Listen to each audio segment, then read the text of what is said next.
কি করছো? এই তো এখানে একটু ছোট একটু এই জায়গাটায় অল্প একটু আদা ঘরে গজিয়ে গেছিল, তাই এটা বসিয়ে দিয়েছিলাম। এই যে এখন তুললাম, এই যে এতটা আদা পেলাম।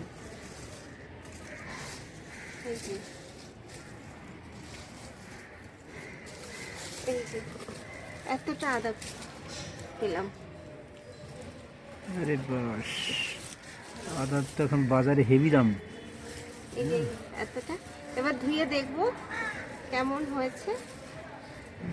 আর বড় হতো না? না, এবছরের মতো হয়ে গেছে, গাছ শুকিয়ে যাচ্ছে। এই আমি ওই ঘরে টুকটাক হয়ে গেলে সেগুলোই এনে একটু বসিয়ে দিই, সেখান থেকেই এগুলো।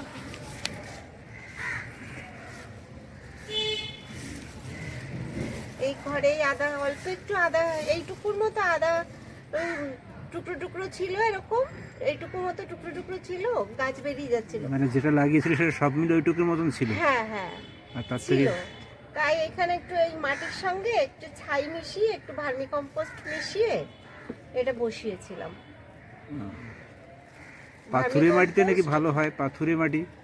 তো আমি জানি না, আমি ভাবলাম ছাই দিলে যদি মাটিটা একটু আলগা আলগা হয়, তাই একটু গোবর সার, একটু ভার্মি কম্পোস্ট দিয়ে ওই বসিয়ে দিয়েছিলাম, তাই এই এতটা পেয়েছি।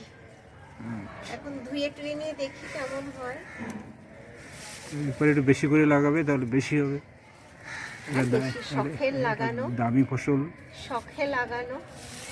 একেবারে একটু ধুয়ে ধুয়ে দেখি কতটা ভালো হয়েছে,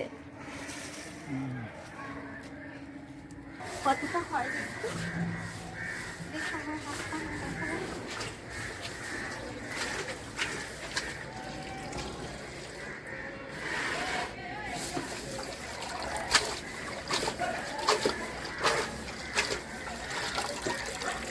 500 গ্রামের মতো হয়েছে না?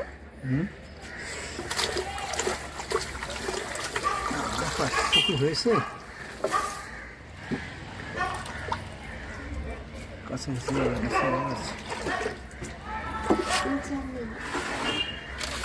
এই ওর পাটা নিয়ে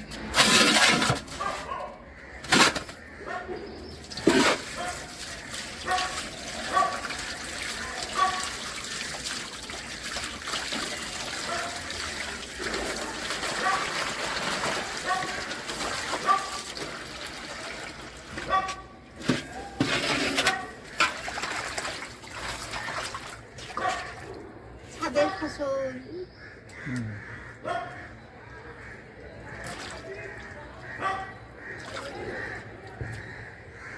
গন্ধ হয়েছে মনে হচ্ছে, আমার তো সর্দি হয়েছে, তাও তো গন্ধ পাচ্ছি। যে একটু গন্ধ শুকিয়ে দেখো, কেমন গন্ধ পাচ্ছ? সর্দি নাকেও পাচ্ছি, তুমি একটু শুকিয়ে দেখো। রাখো, পরে নিচ্ছি।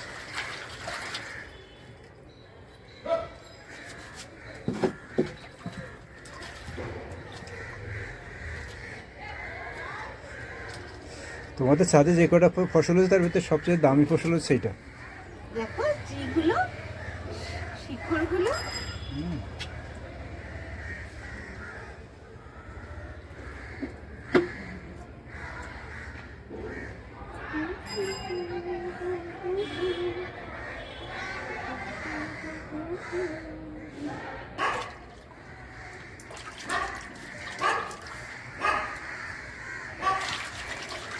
এটা দেখো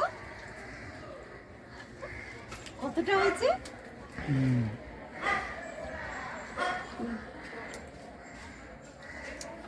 আর একটু ভালো বানাতে পারলে, একটু ভালো বড় বড়।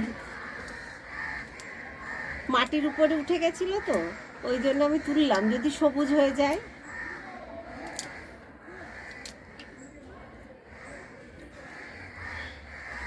এবারে অভিজ্ঞতা থেকে পরের বারে ভালো বানানো যাবে। হ্যাঁ,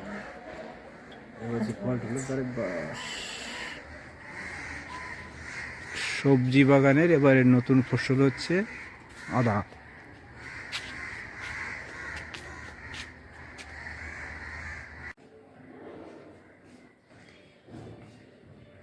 ছাদ বাগানের ফসল।